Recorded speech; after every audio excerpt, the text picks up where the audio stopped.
मी देखील त्याच रुखवतातली एक सजीव वस्तू, माहेरच्या आगीतून सासरच्या फुफाट्यात सहजपणे तेवणारी स्त्री नावाची हाडामासाची वस्तू. अख्ख्या खानदानाच्या विरोधी फाटीवर उभी राहून स्वतःच्या पायावर उभं केलंस मला. आर्थिक सुबत्ता ओंजळीत ओतून म्हणायचीस, आर्थिक सक्षम झाल्याशिवाय बाई पिचायची थांबणार नाही. तेरावा अहम तिच्या उदरात तरारून उगवतं का पाहावं आपल्या सत्वाचं बी. तिची कूस उजवली तरच आत्म्याला शांती. गुंठाभर जमिनीच्या तुकड्यावर खेचून आणावे ढग, लादावी तिच्यावर चिंबवण्याची सक्ती. या चिरव्याकुळ एकाकीपणाच्या होर्डिंग्सवर उभं राहून आम्ही पसरवतोय आमच्या मोकळ्या ढाकळ्या हाडामांसाच्या प्रतिमा.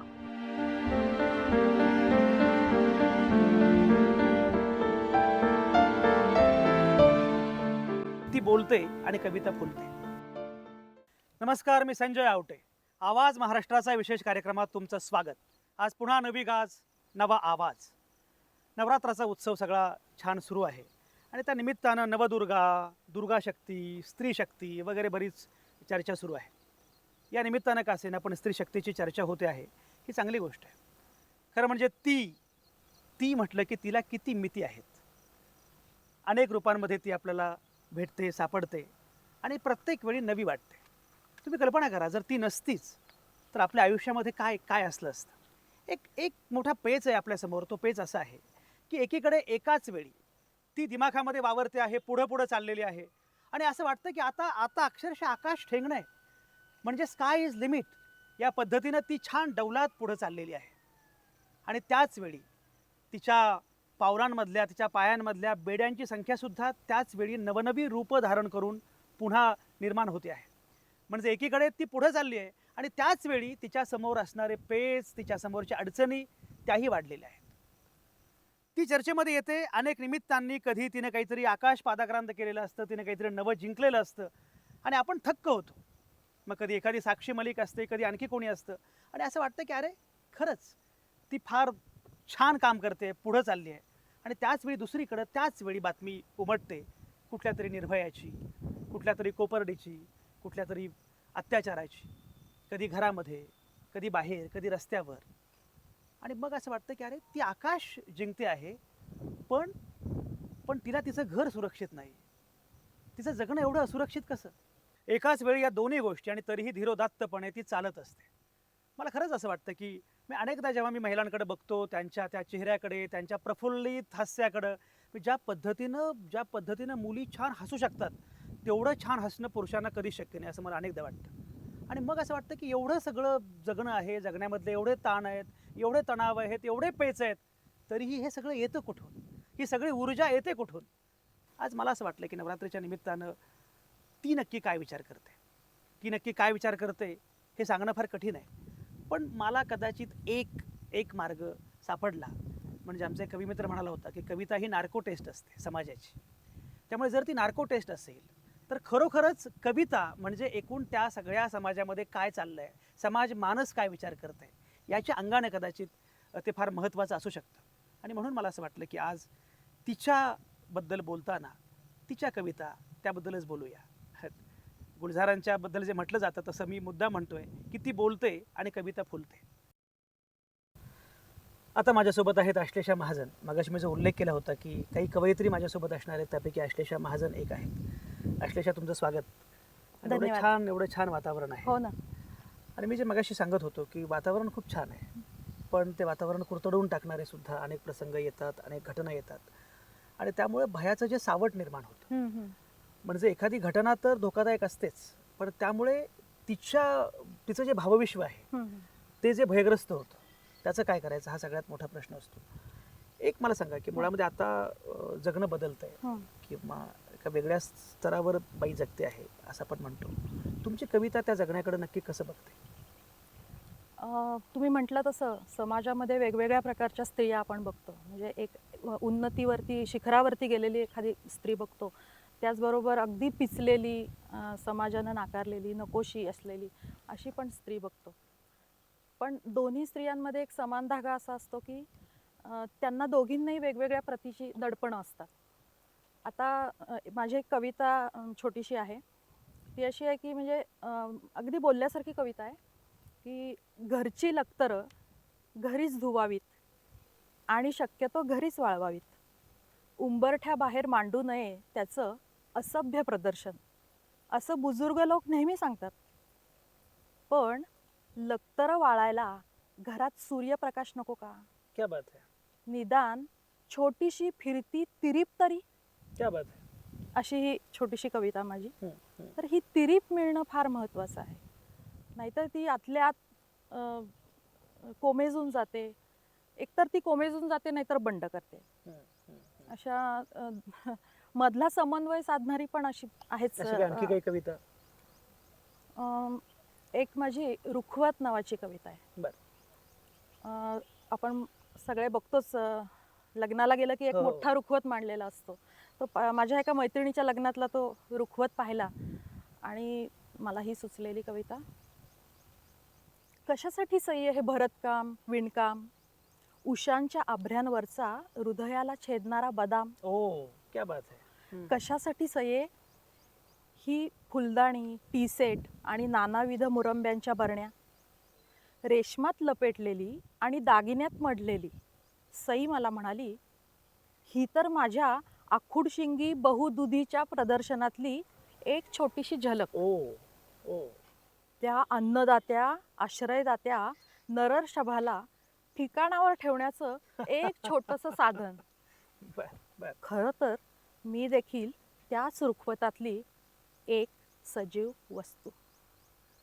खरं तर मी देखील त्याच रुखवतातली एक सजीव वस्तू, माहेरच्या आगीतून सासरच्या फुफाट्यात ओ. सहजपणे तेवणारी स्त्री नावाची हाडामासाची वस्तूच. खरं अष्टेशा, एक काळ होता की उगाच वाटतं पोर मनाशी झुरते काय, तुळशी मधल्या मातीखाली ओली स्वप्न पुरते काय, अशी एक भीती असायची जेव्हा मुलगी सासरी जाते. आता बऱ्यापैकी काळ बदलला, त्या अर्थानं कोणी सासरी जात नाही. एका अर्थानं नवरा आणि बायको दोघंही आपापल्या वेगळ्या संसाराची सुरुवात करतात. हे सगळं जरी होत असलं तरीही एकाच वेळी, मी जे मगाशी म्हणत होतो की एकाच वेळी हे पुढं जाणं पण आहे आणि त्याच वेळी जुने पेच पण आहेत, जुने पेच पण आहेत आणि नव्या काळाचे नवे पेच पण आहेत.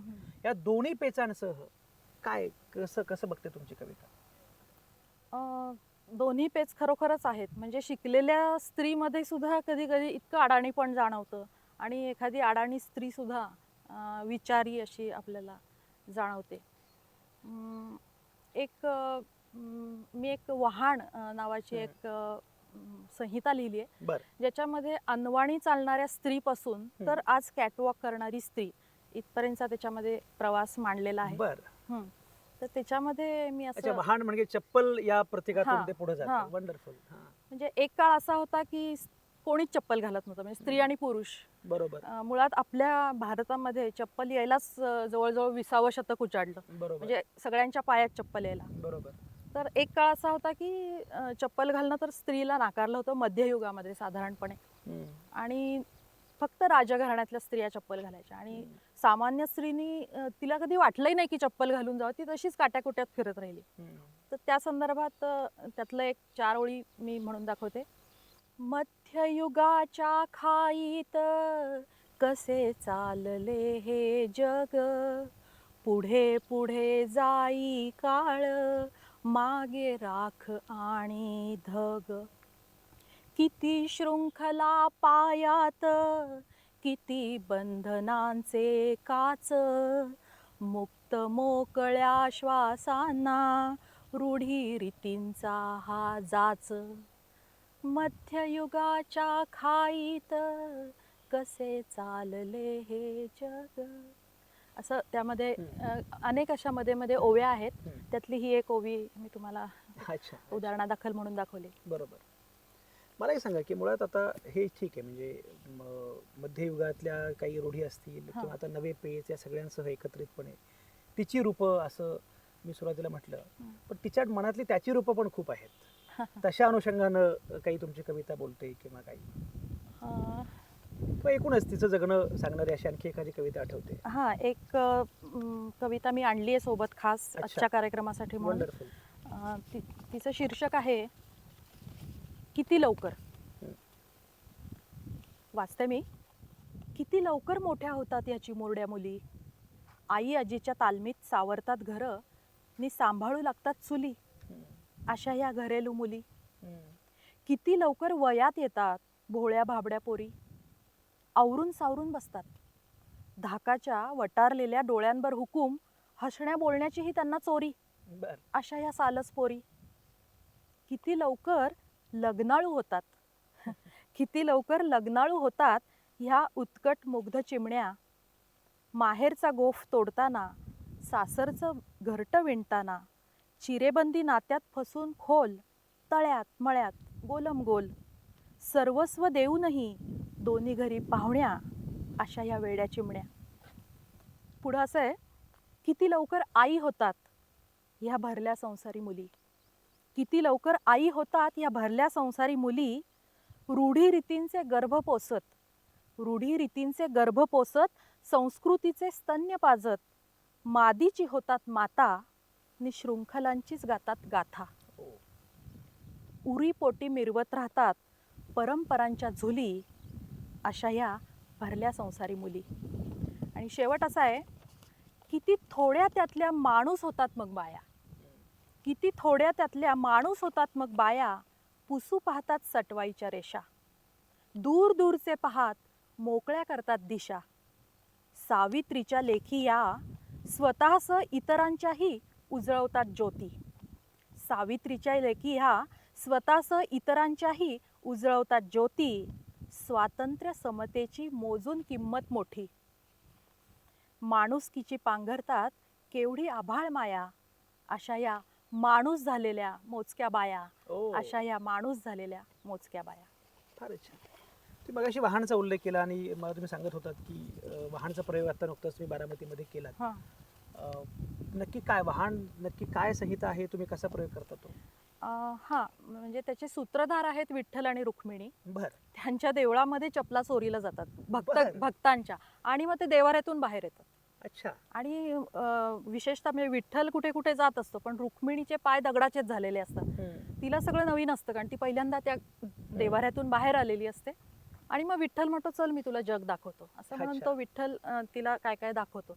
मग अगदी बालपणी कसं की चप्पल नाही पण मी तुला छुमछुम घेईन हा. किंवा पैंजण घेईन असं म्हणणारी आई, आणि आपल्याला बाईच्या जातीनं चप्पल घालायची नसते असं सांगणारी ती आई. असे काही प्रसंग आहेत. किंवा अच्छा. भाजीपाला किंवा विकणाऱ्या किंवा भात खाचरात काम करणाऱ्या स्त्रिया, ज्या अनवणी पायानं भात खाचरामध्ये एवढ्या गुडघाभर चिखलामध्ये पाय घालून कामं करतात, त्यांनाही तीच सक्ती असते की बाईनं चप्पल घालायची नाही.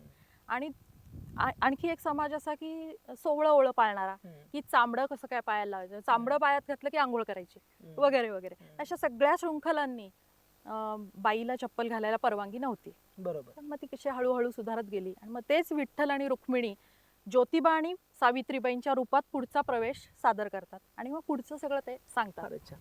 तिचं जगणं सांगताना अशी एखादी कुठली कविता आहे का की जी आता तुम्हाला सांगावीशी वाटेल लागते? तिचं म्हणजे बाईचं जगणंच नाही, त्या वहाडमधलं नाही, नव्हे, नाही. एकूणच तिचं जगणं, त्याच्या अनुषंगाने एखादी कुठली कविता तुम्हाला सांगायला आता आवडेल? कधीतरी भांडणा, कधीतरी जीवनाशी पोटभर भांडणा, आपले मत मन मोकळ्या विश्वासानं मांडणा. नेहमीच तुझी डोलते मान, नेहमीच मान डोलते तुझी, सदाच तुझे होला हो, समजूतदारपणाच फार, धुसफूस नाही नाही टाहो, ओठांवरती आले शब्द आकाशात सांडणा. कधीतरी जीवनाशी पोटभर भांडणा. तुझे ओठ शिवले आहेत त्याला युगे झाली किती, डोळ्यांवरती काळी कुट्ट अबलतेची जीर्ण पट्टी, त्याज्य रूढींच्या जळमटांना निर्धारानं झाडणा. कधीतरी जीवनाशी पोटभर भांडणा. नसा नसात तडजोडीचं रसायन किती ग, नसा नसात तडजोडीचं रसायन किती ग, कष्ट त्याग कसरत आणि ओढाताण भीती ग. काही क्षण स्वतःमध्ये स्वतःसाठी जगशील का, काही क्षण स्वतःमध्ये स्वतःसाठी जगशील का, आयुष्याला आपल्या मुठीत कधीतरी घेशील का, उरात दडल्या जाणीवांना जरा बाहेर काढणा. कधीतरी जीवनाशी पोटभर भांडणा भांडणा. फारच छान. अगदी चिवताई चिवताई दार उघडची मला आठवण आली की खरोखरच तुम्ही तिला भांडखोर करता आहात आणि भांडणं हे फार महत्त्वाचं आहे. खरंच फारच छान कविता आहे.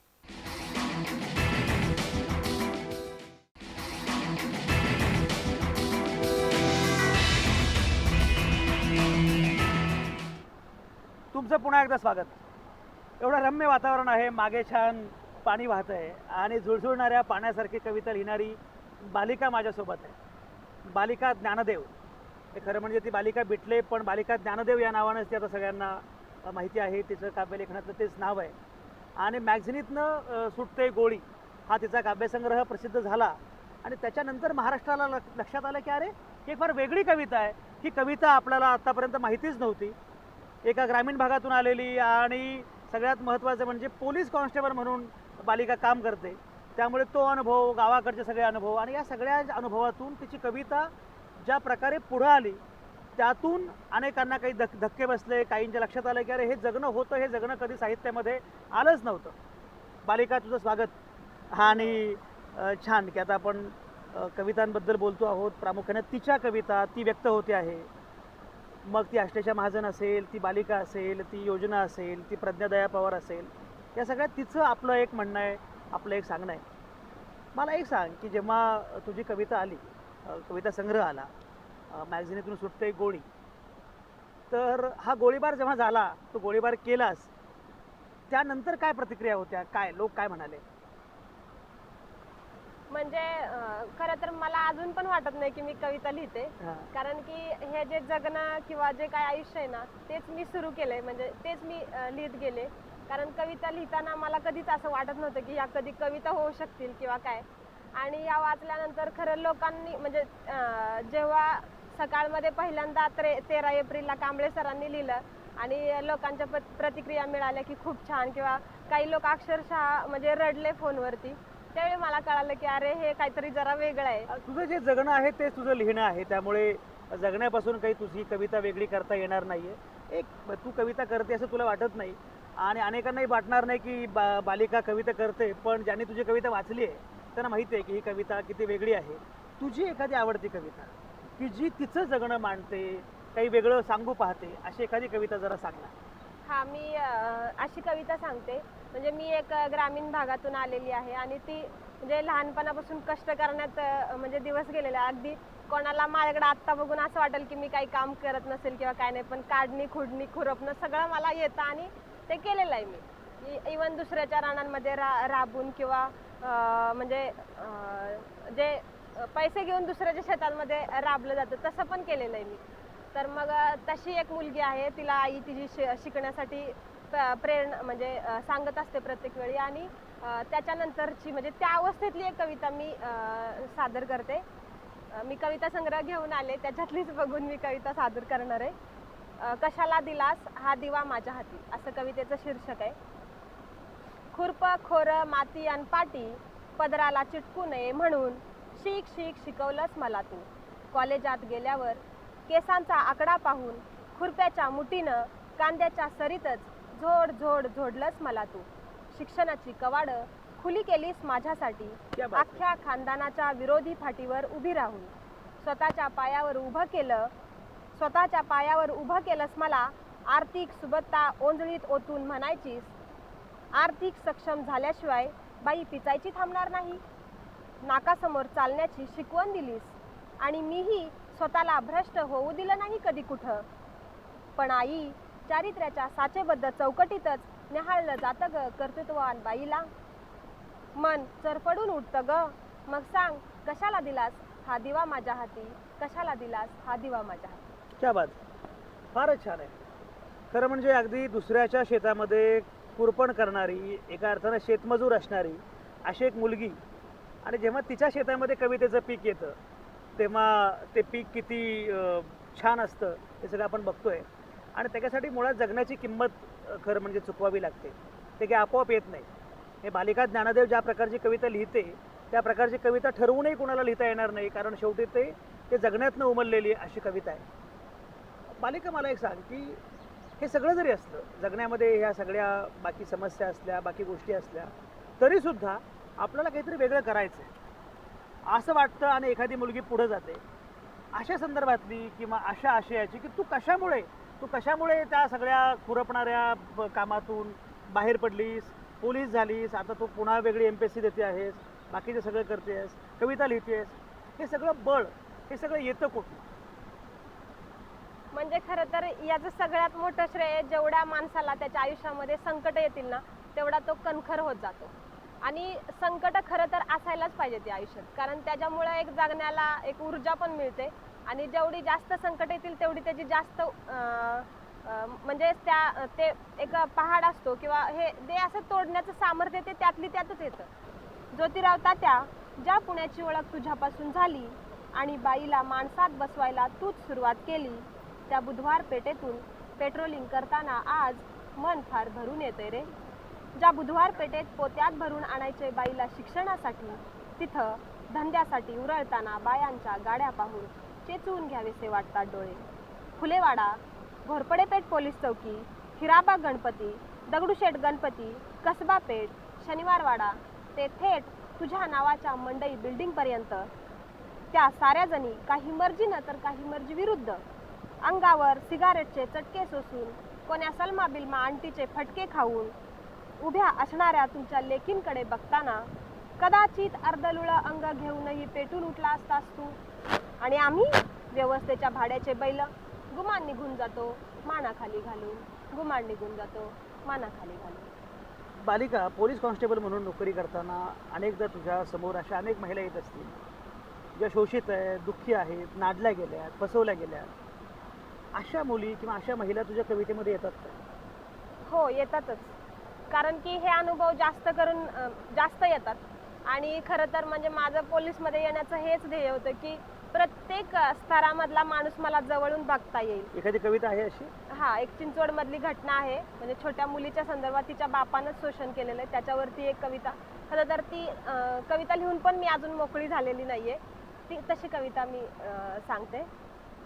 आयुष्याची राख रांगोळी का नुसतीच आळीमिळी गुपचिळी, पोलीस स्टेशनच्या पायरीवर तडफडत भुई सपाट झाली होती ती, गडबडत होती भुईवर, सोबत 7-8 वर्षाची चिमुरडी, रक्तानं लालेलाल, तिला पाहून धावणारे पोलीस. आता ती माथा आपटू लागली, भिताडावर, टेबलावर, जमिनीवर अंगाची लाही करून टाकणारं निर्लज्ज सत्य. गेली 3 वर्ष नित्य नेमानं पोटच्या पोरीवर हौस भागवणारा बाप. बाप का साप? बाप, मित्र आणि चुलता यांच्या उघड झालेलं पित्तळ, वासना बरोबर इच्छा वजा नातं. पेरणाराच कोळपून बसला होता, वेळीच ध्यानात आलं असतं तर कदाचित खुरपून तरी काढता आला असता. कलियुगातला काळाकुट्ट अंधार कशी सावरील ती, स्वतःला, स्वतःपासून, स्वतःसाठी आयुष्यभर, कुणास ठाऊक. फारच छान बालिका, तुझी कविता ही सावित्रीच्या लेकीची, ज्योतिबाच्या लेकीची एक अतिशय दमदार कविता आहे. फारच छान. असं वातावरण आहे की डोंगरही निळे, समुद्रही निळा, झाडावर खुश वारा वाजवी तो शिळा. असं अगदी छान वातावरण आहे. आणि एक एक कवयित्री व्यक्त होते आहे, ती काय विचार करते, तिचा आतला आवाज काय आहे, काय प्रकारे बघते एकूण जगाकडे, जगण्याकडे, असं सगळं छान सुरू आहे. आणि आता योजना यादव ही कवयित्री माझ्यासोबत आहे. समकालीन वास्तवाला भेटणारी अशी योजना, खूप चांगली तिची कविता आहे. आणि सगळ्यात महत्त्वाचं म्हणजे नव्या पिढीतलं एक खूप चांगलं दमदार असं नाव आहे योजना यादव हे. तर बातमीच्या फॉर्मॅटिंगमधलीच कविता आहे माझी ती. तर बातमी 3, 7, 33, 41 वयं आहेत त्यांची. 3, 7, 33, 41 वयं आहेत त्यांची. 41नं पुलावरून उडी घेतली. 41नं पुलावरून उडी घेतली. 3, 7, 33 घाबरले, गांगरले, चिरडून गेले रेल्वेखाली. 3च्या हातावर भोवरा नाचत होता. 3च्या हातावर भोवरा नाचत होता. भोवरा नाचत होता मनातही. 3च्या हातात भोवरा नाचत होता. भोवरा नाचत होता मनातही. 7च्या पुढ्यात चांदण्यांची गिनती, कारण ते रात्री चालले होते. 7च्या पुढ्यात चांदण्यांची गिनती. 33 घर गाठण्यापूर्वीच 33 घर गाठण्यापूर्वीच थापत होती भाकरी. ती 33 ती बाई आहे, ती चालली आहे आणि ती काय विचार करत असेल, आता मी घरी जाईन, मी भाकरी थापेन, माझ्या पोराबाळांना खाऊ घालेन. आणि मग ही संवेदनशीलता तर पत्रकारिते तुम्हाला ही बातमी पण शिकवते आणि ही संवेदनशीलताही कायम ठेवते असं माझं मत आहे. एक बघ, म्हणजे मला तुझ्याबद्दल आणखी एक मुद्दा विचारलं पाहिजे, कारण जर्नालिझम हा एक मुद्दा आहे. पत्रकारितेमध्ये तू आहेसच, तू सामाजिक चळवळींमध्ये आहेस, स्त्रीवादी कार्यकर्ते आहेस तू. आणि त्याच वेळी बाकीचं काहीतरी एकूण सामाजिक संदर्भात पण काहीतरी घडलं पाहिजे अशा अंगाने असणारी कार्यकर्ती पण आहेस. अशा वेळी या सगळ्या रूपातून तुझी कविता आणखी एक वेगळं रूप धारण करते असं काही वाटतं का? अर्थात म्हणजे ते भान, मला वाटते ते भानच तुम्हाला कवी बनवतं. एक तर ती तळमळ असते जी शब्दातनं तुम्ही व्यक्त करता, आणि हे जे एकूण स्त्रीवादी अंगाणं असेल किंवा म्हणजे ॲज अ जेंडर बेस तुम्ही जे शरीर अनुभवलेलं असतं तेच तुमच्या शब्दातून व्यक्त होत असतं. चळवळींच्या बाबतीत स्त्रीवादी चळवळ मी पाहिले जवळून, तर कुठेतरी ती वंशवृद्धीमुळं जे ज्या समस्या निर्माण झाल्या किंवा हे निर्माण झालं, तो केंद्रबिंदू कुठेही संपत नाही आहे. आणि मला वाटतं की त्या केंद्रबिंदूकडे पाहण्याची जर तुम्ही वेगळी दृष्टी देऊ शकलात, म्हणजे काही कुटुंब अशी असतात, काही नवरा बायको असे असतात ज्यांना मुलं नसतात पण ते आयुष्यभर सोबत राहू शकतात, चांगली सोबत देतात. मग अशा वेळेला त्या वंशाचे अर्थ वेगळे असतात. किंवा वंशावरून मला आठवलं की लैंगिकते संदर्भात बोलणारी एक बऱ्यापैकी हिट कविता आता इथे आहे. हो, तर असे काही विषय तू हाताळलेत का? हा, असे विषय बरेच मी हाताळलेत. आणि या वंशाच्या अर्थातनं आणि लैंगिकतेच्या अर्थातनं पण मी, कारण लैंगिकतेमधलं पण गिव्ह अँड टेक फक्त तुम्ही वंश या दृष्टीनं पाहताय का, म्हणजे एक सर्जनशील माणसांमध्ये एक चांगलं गिव्ह अँड टेक असतं, तो पण एक वंशवृद्धीचा मी हे मानते. आणि माझी एक कविता आहे त्या अर्थाची, तर ती मी तुम्हाला ऐकवते. नरातून मादीत आणि मादीतून नरात उतरणाऱ्या गुणसूत्रांच्या साखळीत फक्त वंश शोधू नकोस. नरातून मादीत आणि मादीतून नरात उतरणाऱ्या गुणसूत्रांच्या साखळीत फक्त वंश शोधू नकोस. वंशाचा अर्थ उमगायचाय तुला अजून, आणि वंशवृद्धीची गुंतावळी. प्रणयाच्या आरंभापासून अस्तित्वाचे अंश वाहण्याची निरंतर प्रक्रिया आहे वंश. प्रणयाच्या आरंभापासून अस्तित्वाचे अंश वाहण्याची निरंतर प्रक्रिया आहे वंश. देह बोली आणि देहबोलीच्या एकजिनसी प्रवासापलीकडे एकमेकात उतरून स्वीकाराची सरळसोट वाट आहे वंश. वंशाला गुणसूत्रांच्या साखळीत बांधणाऱ्यांना समजू शकत नाहीत जीव लावण्यातले संदर्भ. वंशाला गुणसूत्रांच्या साखळीत बांधणाऱ्यांना समजू शकत नाहीत जीव लावण्यातले संदर्भ, आणि त्यांनाही जे केवळ निभवण्याच्या स्पर्धेला समजतात वंश. सरलेल्यांनी उरलेल्यात अंश शोधण्याची सनातनता काही काळ तरी काढ शोधून. सरलेल्यांनी उरलेल्यात अंश शोधण्याची सनातनता काही काळ तरी काढ खोडून, तेव्हा तुला कळेल माझ्यातून तुझ्यात उतरलेली कविता आहे वंश. समागमाचा मोहताज नाही, गुणसूत्रांचा गुलाम नाही, सर्जनाचा वारस आहे वंश. तर वंशाचे अर्थ जर तुम्हाला नव्यानं अभिप्रेत झाले तर मला वाटते स्त्री पुरुषातला संघर्ष खूप कमी होईल किंवा संपूर्णच जाईल. अगदी खरं आहे. मागापासून आपण ज्या विषयांचा उल्लेख करतो आहोत प्रामुख्याने, एकीकडे स्त्री खूप दिमाखात पुढे चालली आहे, आणि त्याचवेळी पेज असा आहे की एकूण सगळी व्यवस्था तिला मागे पण रेटते आहे, असुरक्षित पण करते आहे. या पेचाच्या अनुषंगानं काही मला वाटतं या पेचाच्या अनुषंगानं असं थेट काही मी लिहिलेलं नाही आहे, पण तो संघर्ष कुठे ना कुठं प्रत्येक बाईला आतून जाणवत असतो. बरोबर. आणि तो कायम ती तळमळ, ती अस्वस्थता, ती, आणि तुम्ही जर कवी असाल तर ती जास्त तुम्ही अनुभवत असता.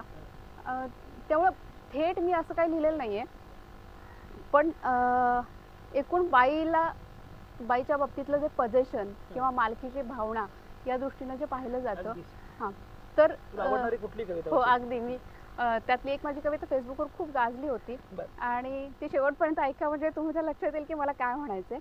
तर गुंटाभर जमिनीच्या तुकड्यासारखी असते बाई, गुंटाभर जमिनीच्या तुकड्यासारखी असते बाई, तिच्या भोवती आखावी सीमा, सिद्ध करावी मालकी. पेरावा अहम तिच्या उदरात, तरारून उगवत का पहावं आपल्या सत्वाचं बी. तिची कूस उजवली तरच आत्म्याला शांती, गुंटाभर जमिनीच्या तुकड्यावर खेचून आणावे ढग, लादावी तिच्यावर चिंब होण्याची सक्ती. पडला थेंब झेलावा पेलावतीनं, सोसावी कळ करत राहावी भक्ती.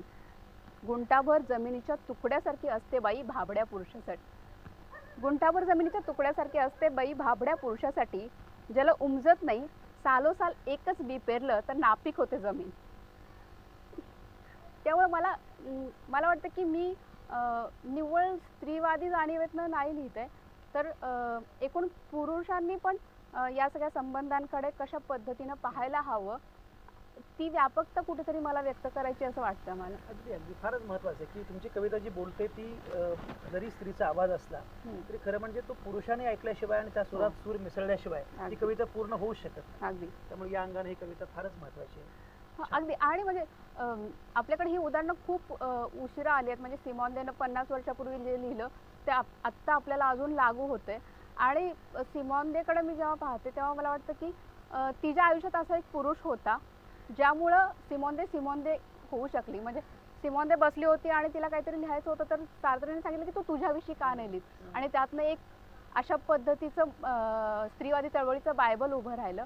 तर मला वाटतं अशा पुरुषांची खरं तर आपल्याला गरज आहे. अगदी खरं आणि आहे. हा माझ्या मुद्दा अतिशय महत्त्वाचा आहे की बेसिकली आपण जेव्हा स्त्रियांबद्दल बोलत असतो समंजस पुरुषांची सुद्धा तेवढीच हो. आवश्यकता आहे.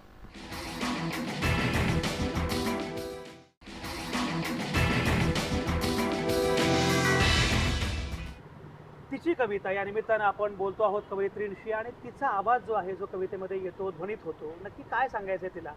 आपण बघितलं की तिन्ही कवयित्री वेगवेगळ्या पद्धतीने काही भूमिका मांडत होत्या. आणि आता माझ्यासोबत आहेत प्रज्ञा दया पवार. नमस्कार. प्रज्ञा दया पवार, तुमचं स्वागत आणि मुख्य म्हणजे अभिनंदन. तुम्ही आता धन्यवाद. मसापच्या विभागीय साहित्य संमेलनासाठी अध्यक्ष म्हणून निघालेले आहात. धन्यवाद. आणि वाटेवर मी तुम्हाला गाठलेलं आहे. पण खरं म्हणजे मी असा विचार करत होतो, नवरात्रीच्या निमित्तानं एकूण सगळं नवदुर्गेचं सगळं जे काही सुरू आहे आपल्याकडे अशा विषयांना पण निमित्त लागतात. त्यामुळे त्या निमित्तांनी जेव्हा सगळं तिचा आवाज, ती काय करते आहे, तेव्हा माझ्या असं लक्षात आलं की तिला खूप मिती आहेत आणि त्या प्रत्येक मितीबद्दल बोललं जाणं फार आवश्यक आहे. पण खरं म्हणजे माझ्या एवढ्या छोट्याशा 50 मिनिटांच्या कार्यक्रमात सगळ्या मिती येणं फार अशक्य आहे. मग मला असं वाटतं की कदाचित कविता हे चांगलं माध्यम आहे अगदी की ज्याच्यातून आपापतः सगळ्या मिती उलगडत जातील, आणि म्हणून तुम्ही आहात ते फार छान आहे. मला स्वतःला असं वाटतं की कवितेमध्ये ती जी व्यक्त होते तर तिचा आवाज हा जो कवितेमध्ये येतो तो हिमनगाचा दृश्य भाग फक्त असतो. त्याच्यापेक्षा पलीकडे खूप काही असतं की जे कवितेमध्ये पण येत नाही, पण तरीही जे कवितेमध्ये उमटतं ते नक्की काय असतं, तुम्ही कसं बघता, मुळात तुम्ही का लिहिता? मला असं वाटतं की मी जी कविता लिहिते तर खरं तर खूप गुंतागुंतीचा म्हणजे तुमचा प्रश्न इतका महत्त्वाचा आहे, गाभ्याला भिडणारा आहे की का लिहितो आपण, याची आजवर अनेकांनी खूप वेगवेगळी उत्तरं दिलेली आहेत. मी माझ्यापुरतं सांगते की म्हणजे आजूबाजूचं जे सगळं आहे आपल्या अवतीभोवती घडणारं वास्तव, तर काहीतरी डसतं तुम्हाला, काहीतरी बेचैन करतं, काहीतरी तुम्ही अस्वस्थ होता आणि तुम्ही त्याच्यातनं एक मार्ग शोधत असता व्यक्त होण्याचा. व्यक्त होण्याचे खूप विविध मार्ग आहेत. मला असं वाटतं की मी कवितेसारख्या माध्यमातून खूप आधीपासून स्वतःला व्यक्त करत आलेले आहे. आणि मग ते जे सतत आतमध्ये काहीतरी खदखदत आहे, सतत काहीतरी खळबळ आहे, ती कुठेतरी कागदावर आता याच्यावर लॅपटॉपवर आल्याशिवाय राहवतच नाही आपल्याला, आणि मग ती येते. पण म्हणजे जरा काही कुठे खुट्ट झालं म्हणजे कविता होते असं नाही, कारण खूप आतमध्ये ती आधी खूप पडून असते कुठेतरी आत आपल्या. खरंय, खरंय. आणि मग ते योग्य ती जरा थोडी पक्व होण्याची सुद्धा वाट बघावी लागते असं मला खूप प्रामाणिकपणे वाटतं. आणि कविता खूप चांगली येण्यासाठी तुम्हाला जग खूप बघावं लागतं. खरंय. कम्फर्ट झोनच्या पलीकडे आपण जेव्हा जाऊ, आपली नियत असलेली जी ओळख आहे जी दिली जाते त्याच्या पलीकडे जेव्हा आपण भिडतो, म्हणजे माझ्या एका कविता संग्रहाचंच नाव आहे मी भिडवू पाहते समग्राशी डोळा. तर असं समग्राशी डोळा भिडवता भिडवता ह्या कविता अगदी खरं. सहजगते आलेल्या समग्र आहेत. अशी डोळा भिडवणं अगदी स्वाभाविक आहे, पण त्याचवेळी स्वतःला भिडणं फार महत्वाचं अगदी असतं. अगदी कारण स्वतःला भिडल्याशिवाय तुम्हाला समग्राला भिडता येत नाही, आणि म्हणून त्या अंगानं किंवा मला असं वाटतं की हे वेगळं नाहीच आहे. स्वतःला भिडणं हे समग्राला भिडणं पण असतं आणि ते वाईस वर्सा. पण मी जेव्हा विचार करतो बाईचा, तेव्हा बाई म्हणून जे काही अस्तित्व आहे, परंपरेचं ओझं आहे, पारतंत्र्य आहे, त्याच्यामध्ये स्वाभाविकतः केंद्रबिंदू आहे बाईचं शरीर.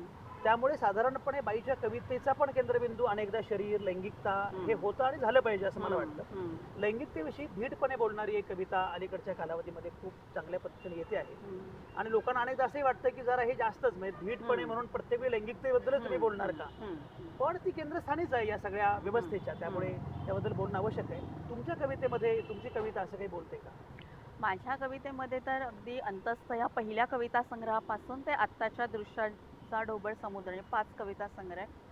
त्यामध्ये समष्टी केंद्रस्थानी आहे आणि समष्टीमध्ये असलेलं स्त्रीचं एकूण विश्व, तिचं स्थान, पण त्याच्यामध्ये मग लैंगिकता आणि तिची एक तिचं जे शरीर जे आहे की ते शरीरच मुळी नाकारण्याकडे किंवा दडपून टाकण्याकडे किंवा स्वतःच्या शरीरावर स्वतःचा अधिकार असं जे स्त्री चळवळीने एक घोषणा दिली होती, तर ते तरी खरं आहे का मुळामध्ये? तर अशा अंगाने खूप कविता लिहिल्या गेल्या, ज्याला बोल्ड म्हणजे तथाकथित असं म्हणायला पाहिजे. खरं तर असं मला वाटत नाही, कारण आपण पुरुषरचित कवींना असा प्रश्न किंवा अशा पद्धतीने बोललं नाही जात कधी, बरोबर. कारण त्यांचं येतं तेव्हा जणू काही ते अनिवार्यच असतं आणि कवयित्री जेव्हा लिहितात तेव्हा काहीतरी चूष म्हणून किंवा काहीतरी धिटाई काहीतरी आपल्याला वेगळ्या पण- मार्गाने असं असं मला नाही वाटत. बरोबर. अलीकडच्या कवयित्री तर अत्यंत प्रामाणिकपणे ह्या सगळ्या गोष्टीकडे किंवा हे जे निषिद्ध आहे ना, म्हणजे काही क्षेत्र किंवा काही विषय किंवा काही अनुभव हे मानवी अनुभव आहेत, स्त्रीचे असतील अथवा पुरुषाचे असतील, पण मानवी अनुभव विशिष्टच मानवी अनुभव पवित्र, विशिष्टच मानवी अनुभव नैतिक आणि विशिष्ट मानवी अनुभव त्या कक्षेमध्येच आणायचे नाही, ही सगळ्यात मोठी दांभिकता आहे असं मला वाटतं. मला एक आणखी गंमत अशी वाटते की स्वातंत्र्याबद्दल आपण कायम बोलत असतो हो, आणि त्याच वेळी स्वातंत्र्याचं भय पण निर्माण होत हो. असतं. फिअर फ्रॉम फ्रीडम नावाचं जे अगदी, पुस्तक आहे, अगदी. या सगळ्या अनुषंगानं हे होत असतं. मग एरिक फ्रॉमने जे म्हटलं फिअर फ्रॉम फ्रीडम, ती कल्पना एकूण स्वातंत्र्याबद्दल होती. हो. तुम्हाला स्त्रीच्या अनुषंगानं पण असं वाटतं का की स्वातंत्र्य येतं आहे, पण त्याचवेळी स्वातंत्र्य सुद्धा काही प्रश्न घेऊन येतंय, काही पेज घेऊन येतंय, अशा अंगानं काही काही लिहिले स्वातंत्र्य हे काही प्रश्न घेऊन नक्कीच येत आहे. माझी एक कविता आहे, ती कविता अशी आहे की चिरव्याकुळ एकाकीपणाच्या होर्डिंग्सवर. त्याचा संदर्भ आहे 8 मार्चशी, तर मी कविताच वाचते आपल्या समोर. की 8 मार्चच कशाला, आता प्रत्येकच दिवस आमचा असतो, असा करावा का शेवट सदरहू कवितेचा, उदारीकरणाच्या या तिठ्यावरून आणि अधूनमधून पेराव्यात ओळी जालिम उपरोधाच्या, विद्रोही विद्रोही लिहावे तपशील हिंसेचे, भयाचे, मारले जाण्याचे, जसे लिहित आलो आम्ही न जाणू कुठल्या तारखेपासून, डोमेस्टिक व्हायोलन्स ते वर्ल्ड कप सारखा सार्वजनिक थरार बलात्काराचा. तारखाच बदलल्या फक्त, किंचाळणाऱ्या अंधारात, हातपाय झाडणाऱ्या, दिवसा उजेडात, वेदनेनं विव्हळणाऱ्या. या चिरव्याकुळ एकाकीपणाच्या होर्डिंग्जवर, या चिरव्याकुळ एकाकीपणाच्या होर्डिंग्जवर उभं राहून आम्ही पसरवतोय आमच्या मोकळ्या ढाकळ्या हाडामांसाच्या प्रतिमा. प्रश्न हा नाहीये की कुणी खाल्ली मोहाची फुलं पहिल्यांदा, प्रश्न हा नाहीये की कुणी खाल्ली मोहाची फुलं पहिल्यांदा. सगळे भौतिक संदर्भ छाटून, सगळे भौतिक संदर्भ छाटून त्या धूर्त लिओनार्दोनं करून टाकलं आम्हाला गूढ वगैरे. क्या बात आहे. सोपं असतंय हे, सोपंच असतंय हे, एकतर मोनालिसात रूपांतरण करणं, एकतर मोनालिसात रूपांतरण करणं, नाहीतर बाजारपेठेच्या मुक्त वाऱ्यावर पाशवी रक्तानं भिजलेली आमची अंतर्वस्त्र निर्ममपणे सुकायला टाकणं. आम्ही फोडतोय अजूनही तीच गुहा, बर. आम्ही फोडतोय अजूनही तीच गुहा, तीक्ष्ण धारदार हत्यारांनी. तू घुमव तुझा आवाज, तू घुमव तुझा आवाज शेवटच्या धापा टाकणाऱ्या या ग्लोकल रणधुमाळीत. राहिला मुद्दा 8 मार्चचा, राहिला मुद्दा 8 मार्चचा, जिवंत धडधडीचा, गुहा फोडण्याचा पुन्हा पुन्हा, जिवंत धडधडीचा, गुहा फोडण्याचा पुन्हा पुन्हा. तुमची शब्दकळा अनवट आहे आणि त्या सगळ्यातनं तुम्ही जे दुःख, वेदना, असणं, अस्तित्व सगळं जे मांडत असता, या कवितेमध्ये काही जागतिकीकरणाच्या अनुषंगाने काही मुद्दे उपस्थित झालेत. हो, आणि मला अलीकडे असं वाटायला लागलेलं आहे की बाईला ग्लॅमर देण्याचा पण एक मार्केटचा डाव आहे. अगदी. तर त्याच्यातून तिला खरंच ग्लॅमर दिलं जातं का? म्हणजे त्या सगळ्या कौतुक सोहळ्यांमध्ये, त्या सगळ्या जल्लोषामध्ये बाईचं एक वस्तूकरण वेगळ्या अर्थाने सुरू आहे की काय? हो, अगदी. तर अशा अंगानं जागतिकीकरणाला भेटणारं पण तुम्ही काही लिहिलंय असं मला सांगत होता. हो हो, आत्ता उदाहरणार्थ आता जी कविता आपल्यासमोर मी ठेवण्याचा प्रयत्न केला त्याच्यामध्ये हे सगळं म्हणजे चिरव्याकुळ एकाकीपणाचा होर्डिंग्ज आणि ते सगळंच आलेलं आहे की हो, हो. उदारीकरणाच्या या तिठ्यावरून अशा खूप कविता आहेत. असं म्हटलं गेलं की जागतिकीकरणानंतर संदर्भ बदलतील, स्त्री अधिक मुक्त श्वास घेऊ शकेल, पण मला असं वाटतं की एक नवीन सापळा या अर्थाने रचला गेलेला आहे, या अर्थाने बांधला गेलेला आहे. आणि तुम्ही म्हणालात ते अगदी खरं आहे की एक स्वतःला किंवा एक स्त्रीला एक क्रयवस्तू म्हणून आधी पण ती होतीच, पण आता ते संदर्भ अधिक तीव्र आणि अधिक टोकदार बरोबर, झालेले बरोबर, दिसत आहेत. आणि बरोबर. शेवटी काय आहे, शेवटी सगळं स्वातंत्र्याशी ओढ घेणं आहे. स्वातंत्र्याशी म्हणजे स्वातंत्र्य नावाची गोष्ट अशी ही काही वस्तू नाही आहे की कुणी कुणाला उचलून दिली खरं की आहे. मी तुला स्वातंत्र्य देतो असं म्हणतात. अनेक घराघरामध्ये असं बोललं जातं. ही काही वस्तू नाही आहे, ते जन्माला आलं की तुम्ही ते स्वातंत्र्य घेऊनच येता हो. खरं आहे, हे राज्यघटनेने दिलेलंच आहे स्वातंत्र्य, समता, बंधुता. खरं आहे, खरं आहे. तर या स्वातंत्र्याबद्दल अनेक जणी कवयित्री विविध पद्धतीने बोलतात, कवी बोलतात. इकडे आत्ता जी मी कविता तुम्हाला मला वाचून दाखवावीशी वाटते, तर त्याचं शीर्षक आहे स्वातंत्र्याचं ट्रायल घेऊन सुद्धा. ओ बर. तर स्वातंत्र्याचं ट्रायल घेऊन सुद्धा नीट बसलीच नाहीत आयुष्य आमच्या शरीराभोवती फिट्ट. स्वातंत्र्याचं ट्रायल घेऊन सुद्धा नीट बसलीच नाहीत आयुष्य आमच्या शरीराभोवती फिट्ट. चांगल्या ताठ तर उभ्या होतो आम्ही, चांगल्या ताठ तर उभ्या होतो आम्ही, ना खांदे पाडून, ना पोप काढून, ना छाती आत ओढून, ना नजर खाली झुकवून, ना पायाच्या अंगठ्यानं तीच ती माती कोरून.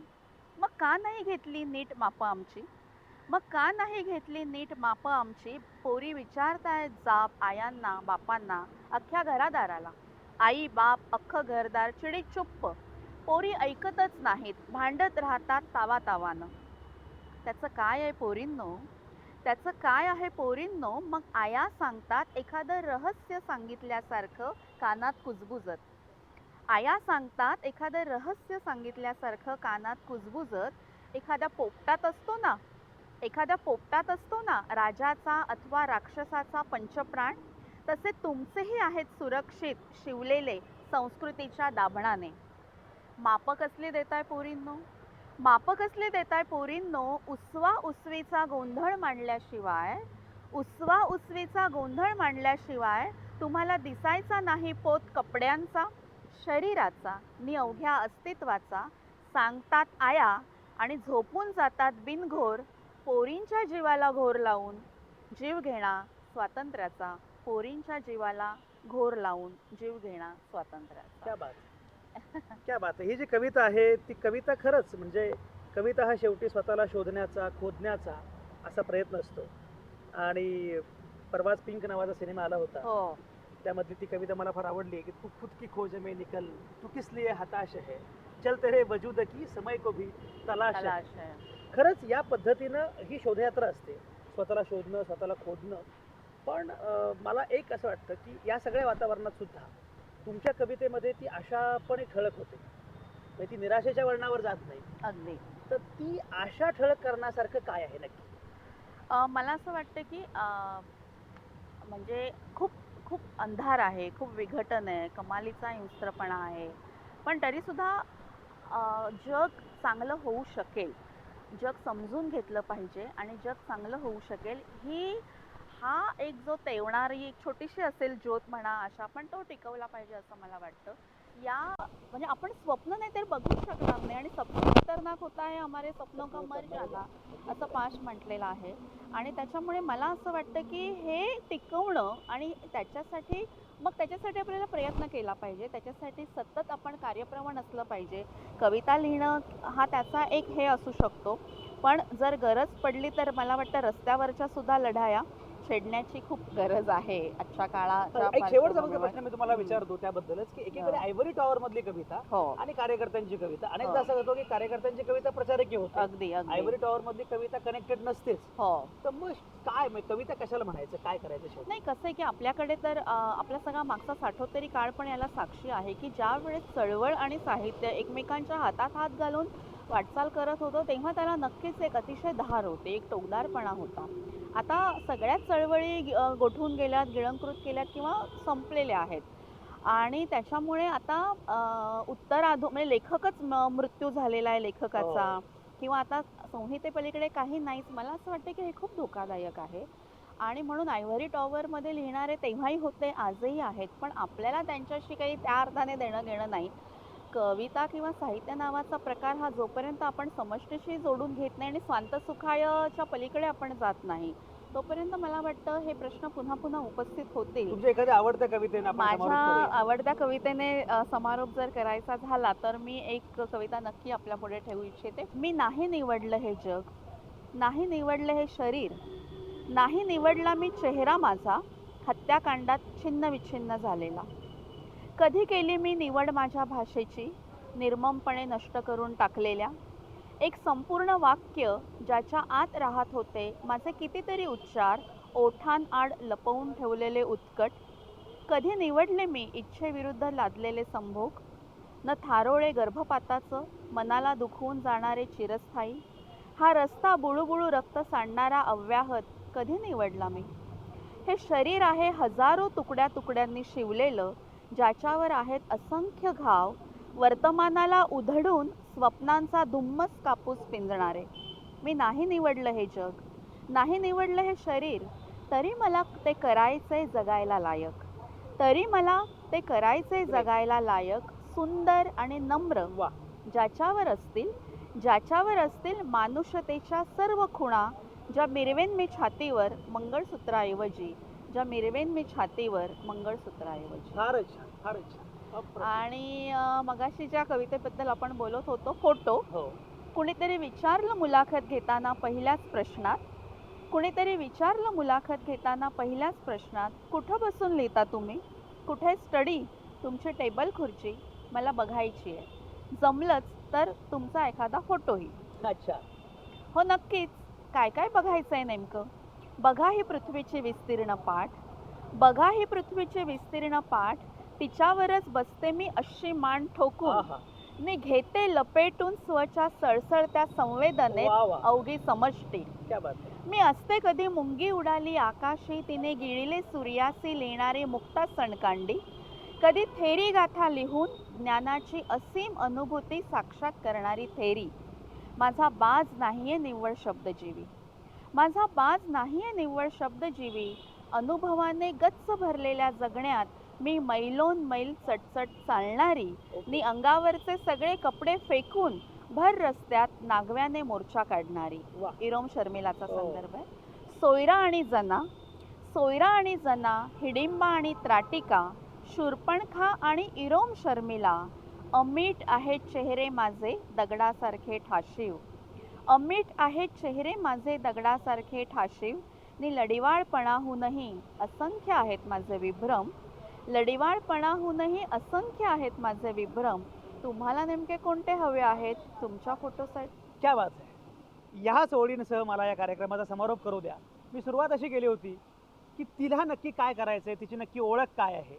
मला असं वाटतं प्रज्ञादया पवार की तुम्ही या निमित्तानं तिचा फोटो प्रसिद्ध केलेला आहे, तिची ओळख काय आहे ती या निमित्तानं सगळ्यांना झालेली आहे. ही ती आहे, की ती समजून घेण्याचा प्रयत्न आपण केला. आणि म्हणून मी सुरुवातीला असं म्हणालो, ती बोलते तेव्हा कविता फुलते. सगळ्याच नामवंतांचे अतिशय मनापासून आभार. पुन्हा भेटू येत्या सोमवारी रात्री 8 वाजता. तुमच्या आतल्या आवाजासह पाहत आणि ऐकत रहा आवाज महाराष्ट्राचा.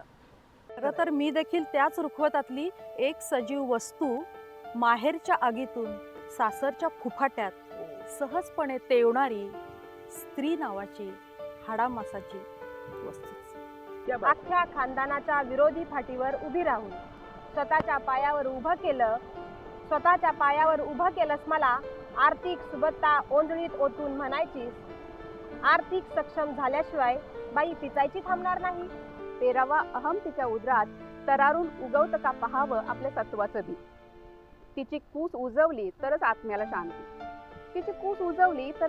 शांती. गुंठाभर जमिनीच्या तुकड्यावर खेचून आणावे ढग, लादावी तिच्यावर चिंबवण्याची सक्ती. या चिरव्याकुळ एकाकीपणाच्या होर्डिंग्सवर उभं राहून आम्ही पसरवतोय आमच्या मोकळ्या ढाकळ्या हाडामांसाच्या प्रतिमा.